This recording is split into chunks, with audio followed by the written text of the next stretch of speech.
நீங்க ஒரு front and டெவலப்பரா இருக்கீங்க. உங்களோட ரெஸ்யூமை பூஸ்ட் பண்றதுக்கு என்னென்ன ப்ராஜெக்ட்ஸ் எல்லாம் பண்ணலாம், என்னென்ன ப்ராஜெக்ட்ஸ் பண்ணணும் ஐடியா இல்ல அப்படின்னா இந்த வீடியோ உங்களுக்காக தான். நான் சொல்லக்கூடிய இந்த ஒரு 4 ப்ராஜெக்ட்டும் உங்களோட ரெஸ்யூமை நெக்ஸ்ட் லெவலுக்கு எடுத்துட்டு போகும். ஸோ இந்த மாதிரியான யூஸ்ஃபுல்லான வீடியோஸ் பார்க்கறதுக்கு நம்ம சேனலை ஃபாலோ பண்ணிக்கிட்டு நீங்க என்ன ப்ராஜெக்ட் பண்ண போறீங்க அப்படின்றத கமெண்ட் செக்ஷன்ல மென்ஷன் பண்ணுங்க.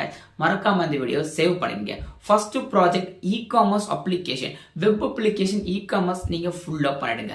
Second project student management system, react use பண்ணி ஜாவா ஸ்கிரிப்ட் யூஸ் பண்ணி ஒரு ரியாக்ட் லைக் ரெடக்ஸ்லாம் இந்த மாதிரி எல்லாம் யூஸ் பண்ணி ஒரு ஸ்டூடெண்ட் மேனேஜ்மெண்ட் சிஸ்டம் ஒன்று கிரியேட் பண்ணுங்க. அண்ட் தென் தேர்டு ஒன் ஒரு போர்ட்ஃபோலியோ கிரியேட் பண்ணிக்கங்க. அந்த போர்ட்ஃபோலியோல இந்த 3 ப்ராஜெக்ட்ஸுமே எக்ஸஸா ஆட் பண்ணிக்கங்க guys. ஃபோர்த்து ஒன் ஒரு சோஷியல் மீடியா ஆப் கிரியேட் பண்ணுங்க. அது கொஞ்சம் யூனிக் வேல நீங்க கொஞ்சம் கிரியேட்டிவா திங்க் பண்ணி கிரியேட் பண்ணுங்க. ஸோ இந்த ஒரு 4 ப்ராஜெக்ட்ஸும் உங்களோட ரெஸ்யூமை நெக்ஸ்ட் லெவலுக்கு எடுத்துட்டு போங்க.